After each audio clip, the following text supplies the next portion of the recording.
produce can be contaminated by manure runoff, and conventional produce may be contaminated with pesticides.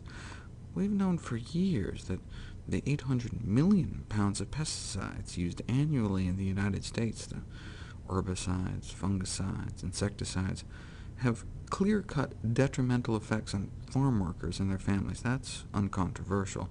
You can even do what are called hand wipe studies to actually measure the pesticides on the hands of kids in California's Central Valley, where the planes come down and spray this fog.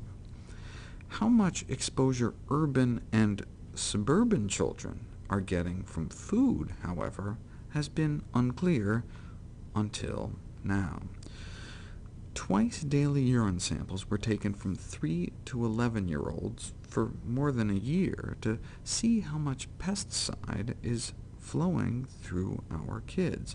These children were nowhere near farms or fog-spraying planes, and to single out pesticides that were coming from the diet, as opposed to like a lawn treatment or something, for 2 weeks of the year, the kids were put on an organic diet. Guess which 2 weeks those were.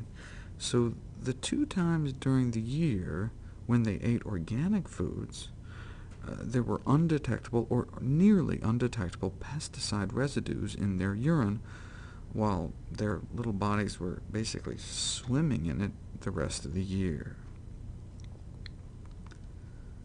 In my 2000 update, I told everyone about this disturbing study: vegetarianism during pregnancy associated with having sons with a specific birth defect of the penis called hypospadias.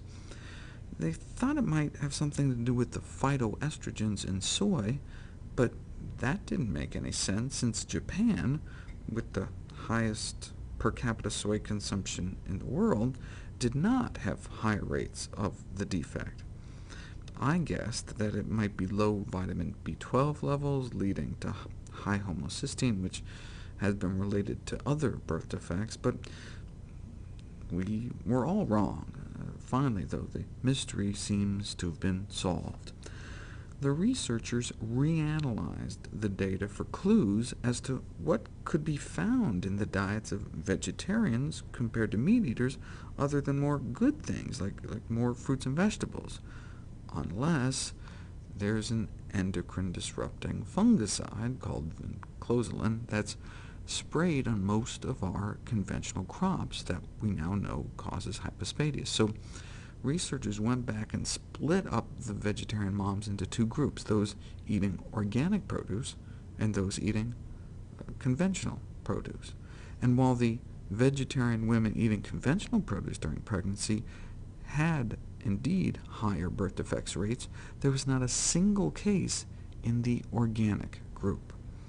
So it seems the hypospadias wasn't due to vegetarian diets, it was that they were exposing their fetus to more pesticides. Can't we just rinse our produce off? Well, it's better than nothing, but this new study looked at 3 pesticides on apples. Levels start out at 100%. Now, rinsing only seems to take off about 15% of the pesticides. The only way to really cut down our dose is to peel the apple, eliminating about 85% of the pesticides, but also eliminating much of the nutrition.